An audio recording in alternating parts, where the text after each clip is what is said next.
જય શ્રી રામ મિત્રો. આજે છે તારીખ 23/5/2026 અને આપણો જે ચેલેન્જ છે એનો આજે છે ચોથો દિવસ. તમને ખબર છે કે કન્ટિન્યુ 3 દિવસથી આપણે યુટ્યુબ ચેનલ પર કંઈક ને કંઈક ડેલી એક વિડીયો અપલોડ કરીએ જ છે અને એમાંનો આજે છે ચોથો દિવસ.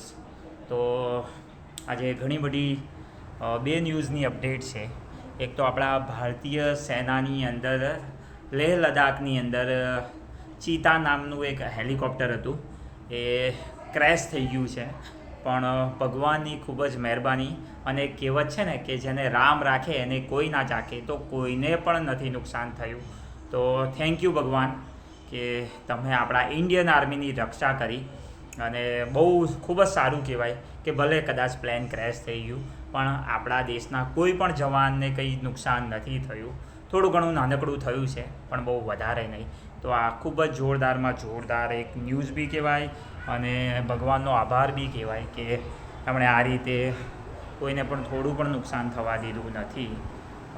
ને બીજી વસ્તુ છે, તમને બધાને ખબર છે કે હું આણંદથી છું. આણંદની અંદર બોરસદ જે છે ત્યાંથી છું. તો બોરસદથી નજીકની અંદર આપણે જે તમને બધાને ખબર છે વાસદ નદી છે, ત્યાંથી નજીકમાં કોઈ નવયુવાને નદીની અંદર કૂદકો મારી અને આત્મહત્યા કરી લીધી છે. અને આ બહુ ખૂબ જ દુઃખદ સમાચાર કહેવાય, કારણ કે મૃત્યુ જીવનનો કોઈ સમાધાન નથી. મરવાથી જો સમાધાન આવી જતું હોત તો ઘણા બધા લોકો મરી ગયા હોત, પણ મરવાથી વધારે પ્રોબ્લેમ થાય છે. બધાને કહી દઉં છું ફરી વખત કે આત્મહત્યા એ સમાધાન છે જ નહીં. તમને ખબર છે કદાચ તમે આત્મહત્યા કરશો તો તમારા મા બાપને સૌથી વધારે પ્રોબ્લેમ થશે.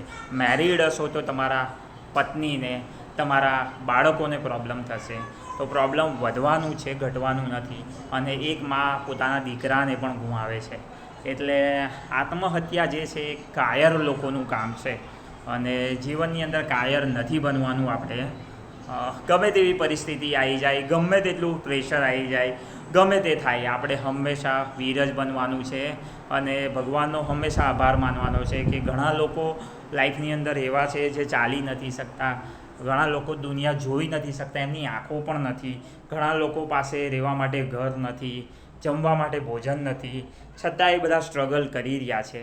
તો પછી આપણે તો ખૂબ જ સારું કહેવાય કે આપણા માટે થોડું ઘણું જે છે એટલું તો છે. આપણા વ્યવસ્થિત ભગવાને શરીર તો આપ્યું છે, એટલે હંમેશા ભગવાનનો આભાર માનજો ગમે તેવી પરિસ્થિતિ હોય. અને હા, સંઘર્ષ ચાલી રહ્યો છે બરાબર છે, પણ હિંમત હારવાની જરૂર નથી. અને ચલો વિડીયો અહીંયા સમાપ્ત કરું છું, કારણ કે 3 મિનિટથી વધુ વિડીયો નથી બનતો.